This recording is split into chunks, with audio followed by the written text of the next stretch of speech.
I'm Julie Alexandria.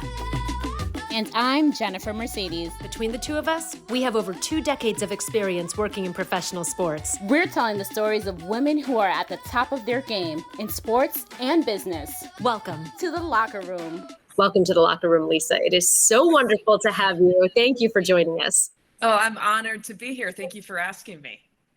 Now, we're going to start off with a quick fire round. I want you to answer with the first thing that comes to your mind after I ask you these questions. If you weren't a broadcaster, what profession would you most likely pursue? Probably law. I like to debate, so I probably would have gone to law school. Now, when it comes to vacation, ski resort or beach resort? Beach resort. What's been the highlight of your career so far?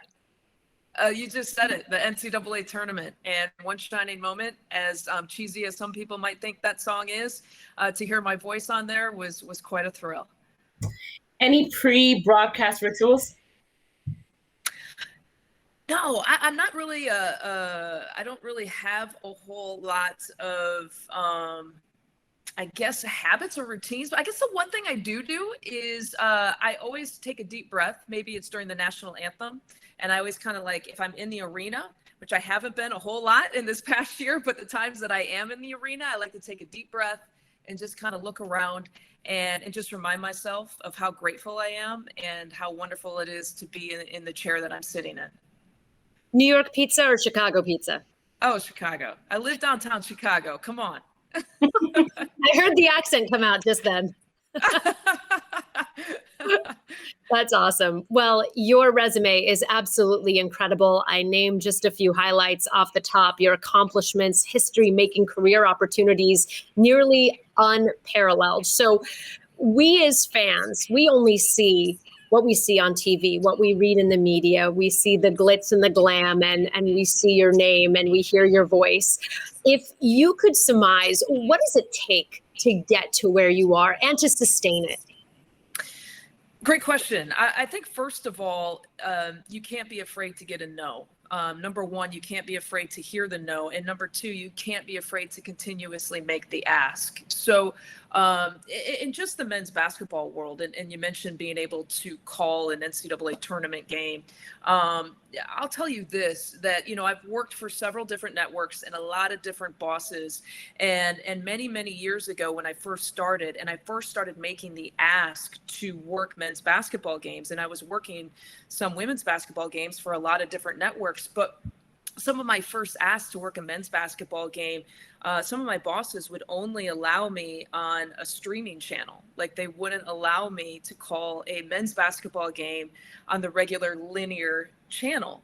Whereas I could do that on a women's basketball game, but a men's basketball game, it was a completely different story. I also can remember times where I was subbed in to do a men's basketball game, and one of my bosses had actually called the 2 PR people who are part of those 2 schools just to make sure that they were okay with me as a woman calling the game.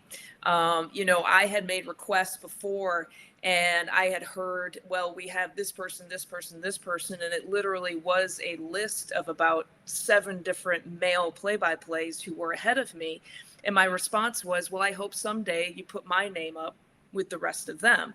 And so I think it was just accepting the opportunities that are presented to you, and maybe they aren't the ones that I want. Like, I never, thought that I could do a women's basketball game on a linear network, but only a men's basketball game on a stream network. But I tried to do the best I could on some of those streaming channels, or the opportunities that I was given, at least.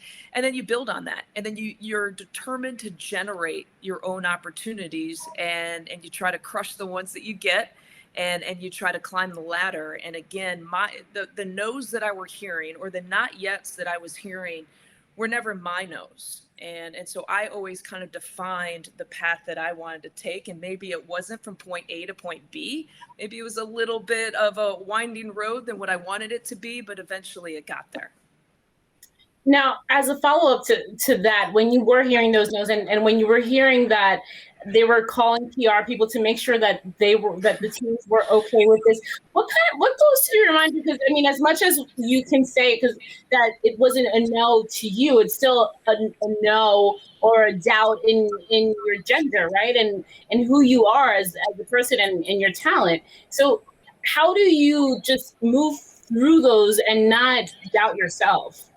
I think it goes back to the way I was raised. You know, I had a mom and a dad who never said that you are limited because of your gender. And when I was a young kid, you know, they didn't use those kind of words, but the opportunities and the experiences that they gave me said that for me. You know, it defined that for me. So as an example, like at recess, you know, when I'm in elementary school, I was the only girl playing soccer out on recess with all the boys. And I felt like that was normal. I remember a conversation, I was playing ASO soccer and I was the only girl. And I remember my mom once came to me and she said, it was a co-ed league, but I was the only girl. I was the only girl that wanted to play in the co-ed league. And I remember my mom came to me and she said, do you want to play? There's an all girls league. Do you want to play in the all girls league? And I said, no, Mom. I said, some of my friends are here. I feel like the best competition is here. So I want to play in this co-ed league.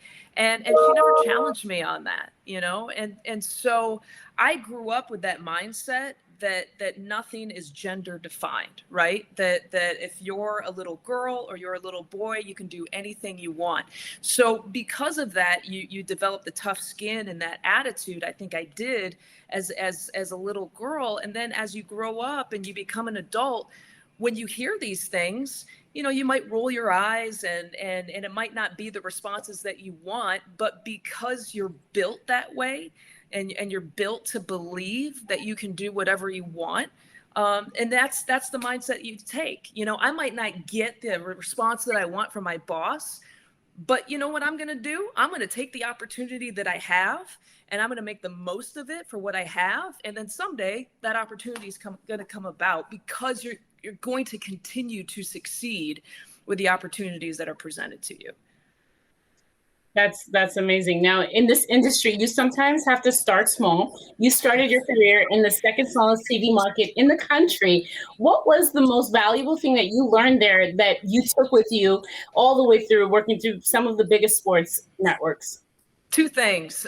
One is you got to do the grunt job to get the glory job. That's what I like to say. And it's certainly my first job in TV was in Alpena, Michigan.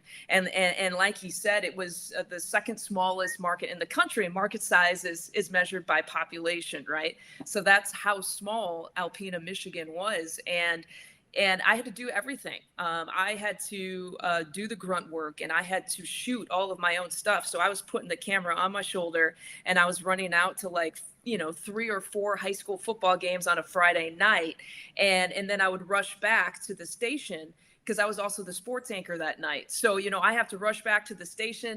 I'm editing my highlights. I'm writing my scripts. I'm rushing into the bathroom and doing my hair and makeup and changing from my outdoor shooting clothes to my on-air clothes.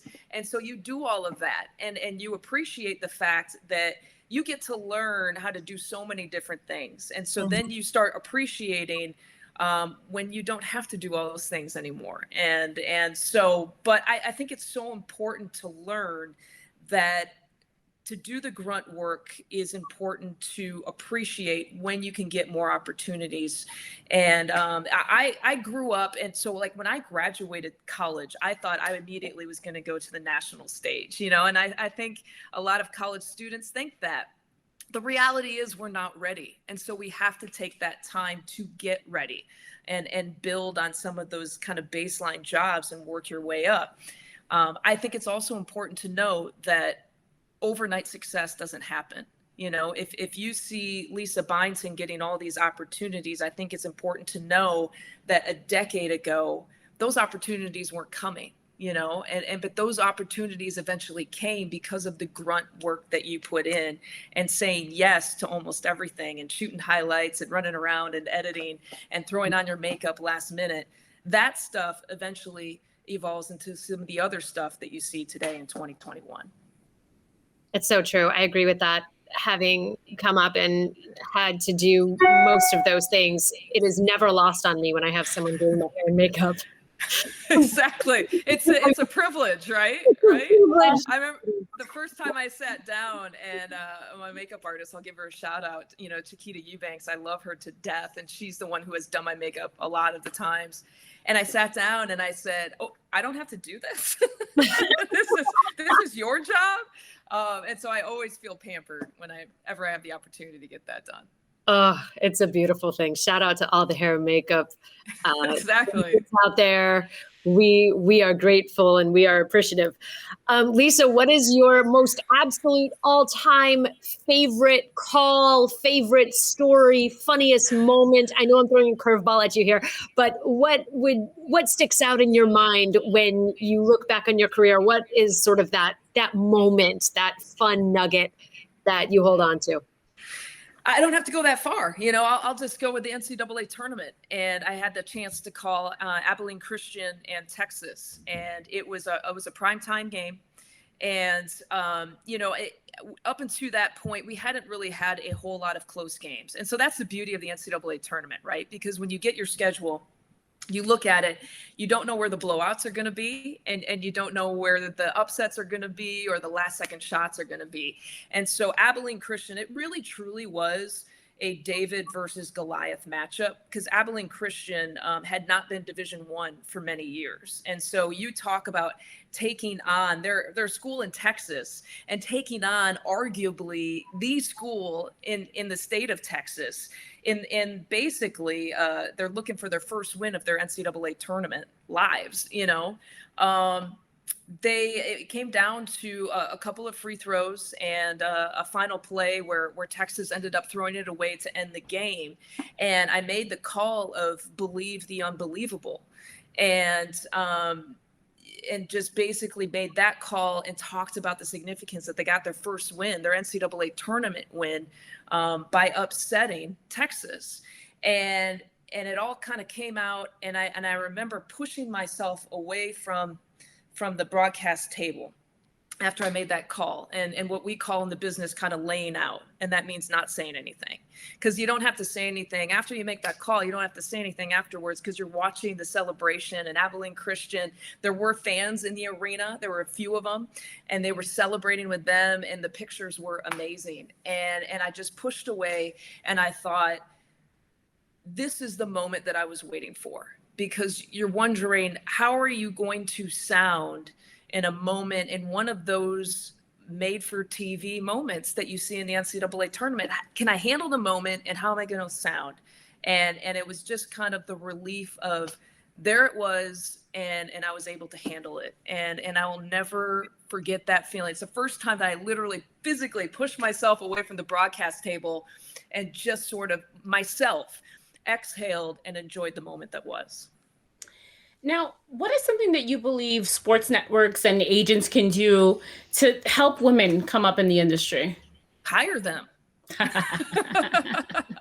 I mean, and let's hire them, and let's start considering them in some non-traditional roles. I mean, many years ago, now we're seeing many more female play-by-plays in different sports that are non-traditional. At first, way back in the 80s, I think it was just getting women in the sports world. 90s, maybe early 2000s, a lot of times you saw women in the sports world, but I think we all were pigeonholed into certain roles. You were either a sideline reporter or a studio host, I felt like. I think more and more women are starting to branch out and becoming more analysts, right? We see, Doris Burke, for example, in the NBA world. And now, like I mentioned, we're seeing more female play-by-plays. Well, here's the next step. We see more female play-by-plays, but they're doing women's sports. So the next step is to get comfortable with women and female play-by-plays doing quote unquote men's sports. And I always say this, like, I hope that one day a woman's voice could be background noise. And what I mean by that is, think of how many times you have a game on in the room and you're doing something else, right? Like whether you're on social media or whether you're eating or whether you're talking with friends or whether you're cooking, whatever, you're doing something else, and your focus is not on the game on the TV. But if there's a female voice on a football game or a baseball game or a men's soccer game or a men's basketball game, and I'm guilty of this as anyone, I stop and I say, who's the woman doing this game? And so when we can get past that, and I don't know if it's going to be 5 years down the line or 10 years down the line, but the moment we can get past that and a woman's voice on a quote unquote men's game becomes background noise, then I know that we've arrived.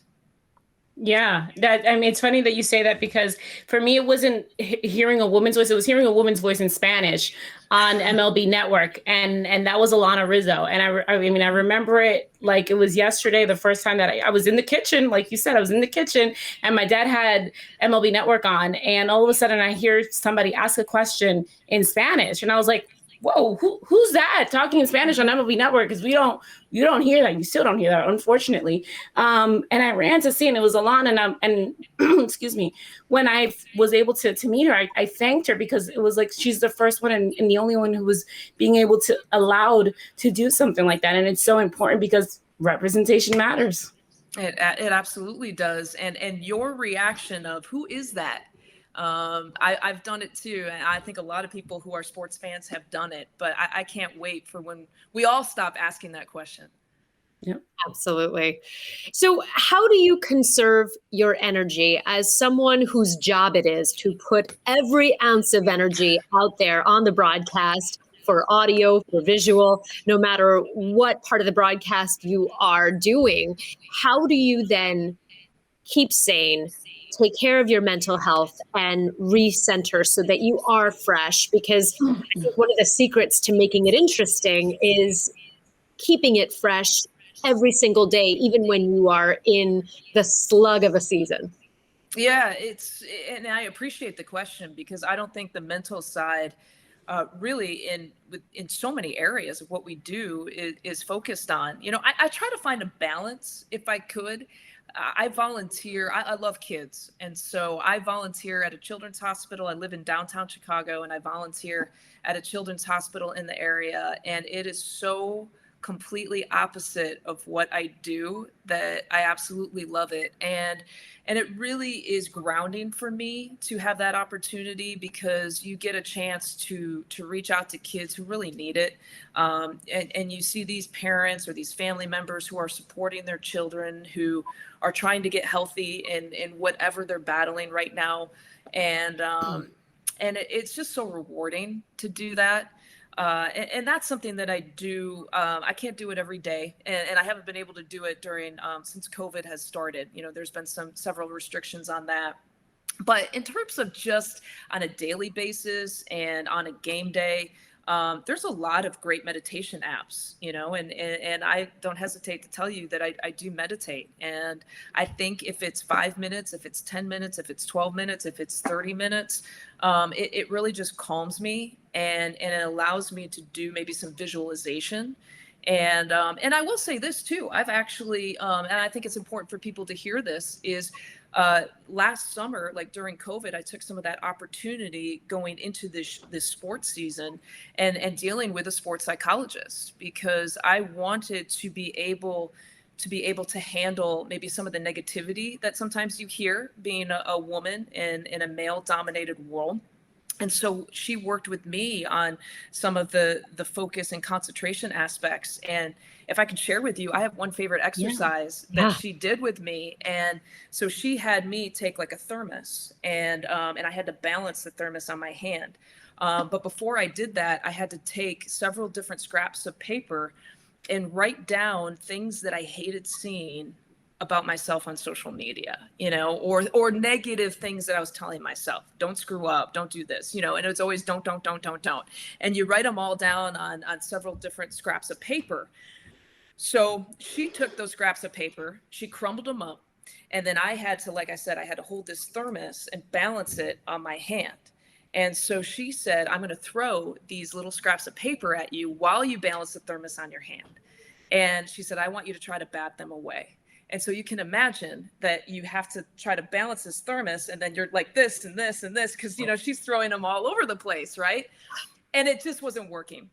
The thermos fell off, right? There was no way for me to balance the thermos while I was thinking about everything else that she was doing. So then she said, okay, now round two. I'm still going to throw these at you, but I don't even want you to pay attention. If it hits your forehead, it hits your forehead. If it hits your cheek or your shoulders or whatever, you just keep focusing on that thermos that you're balancing. So we went round 2. And guess what happened? It was a little uncomfortable with things hitting me here, here, here, and here. But my focus, my eyes were on that thermos, and it didn't move, you know? And so the visual for me, it was very effective of there's always going to be distractions. There's always going to be things thrown your way. You have to focus on the task at hand. And so it's some of those exercises that I have done to stay mentally sane, to stay mentally healthy, and to try to move forward in the most positive direction. I think that's that's an exercise that we should all do, especially in this industry. But I think even as kids, that's an amazing exercise to do, because there are always distractions, there are always naysayers, and I mean, I think we would be remiss to not ask you, because you just mentioned the mental health aspect of the industry. We see Naomi Osaka withdrew herself from the French Open, and there's been so much conversation around this. What are your thoughts? Just on mental health and being able to handle it? Well, on Naomi withdrawing and the backlash that she received throughout the entire situation. I think, first of all, Naomi's very courageous. That's what I think about that decision. And second of all, if we as media members can't understand that, and the reason that she's not just trying to shun media members or interviews because she just doesn't want to do them, but she gave a reason of why, we should honor that. And it still is a reminder to me how misunderstood the world of mental health is, and how much of a stigma there still is in that world, and to people who have the courage to admit, I'm battling with this right now. So we have to, as a society and even as media members, have a little bit more compassion for the people who we cover. I think we forget that these athletes who we cover aren't just robots. They're not just like, you know, I've seen all the NBA stuff with the fans, you know, treating some of the NBA players and throwing stuff at them. Like, it's not just, they're not like, athletes aren't just like, for lack of a better term, zoo animals for our entertainment as fans or as media people, you know? I mean, we're all human beings, and we need to, if someone is struggling with something, we need to have compassion for that. And we need to step back and realize that yes, these are very talented athletes out there, but let's also remember that they're people and they're human beings too, and they deal with everything that we deal with as well.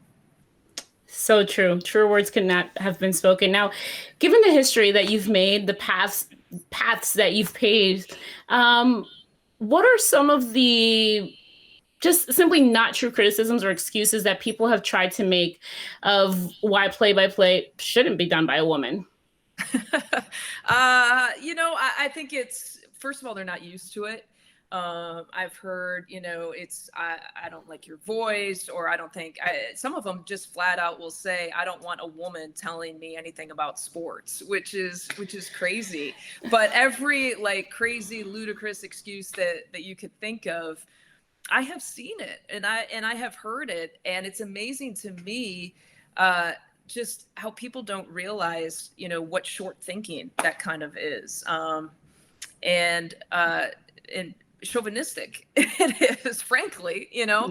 Yeah. My favorite is the people who will go out on social media and they'll say, I'm not chauvinistic, but they don't realize that everything following the but actually makes them chauvinistic. And so I have gotten to the point that I look at it, I roll my eyes, I laugh at a lot of the responses sometimes. That's progress for me. And I hope that a lot of women in the business who are going to hear a lot of the same things, I hope that they can get to that point too, because it's really those people that I hope are more in the minority now, you know, and that group is shrinking. The numbers of it is shrinking, but they're not really the most important people to think about or to talk about. And, you know, it's just such an antiquated way of thinking and the wrong way of thinking in my mind. And we are so much more progressive as a world and a society now that we can certainly do better than all that. Thank you so much. for imparting all of this amazing knowledge and for joining us here in the locker room. We appreciate your time and your energy. Thank you so much, Lisa. Well, I just want to thank the both of you as well, just really quick. And I think it's important to give women these platforms and to hear these stories. And I can only hope that maybe there's a woman out there who might be struggling and going through some of the things that I had gone through maybe, 10 or 15 years ago. And for progress to happen, we need to share these stories and we need to have the platforms that you guys are sharing. So thank you for all of this. Awesome. Thank you so much for sharing as well. These women are on the ground, really putting their words into action. And I've seen it with my own two eyes, literally. And so I'm so proud of them, how they've been able to use their platform for more than just basketball.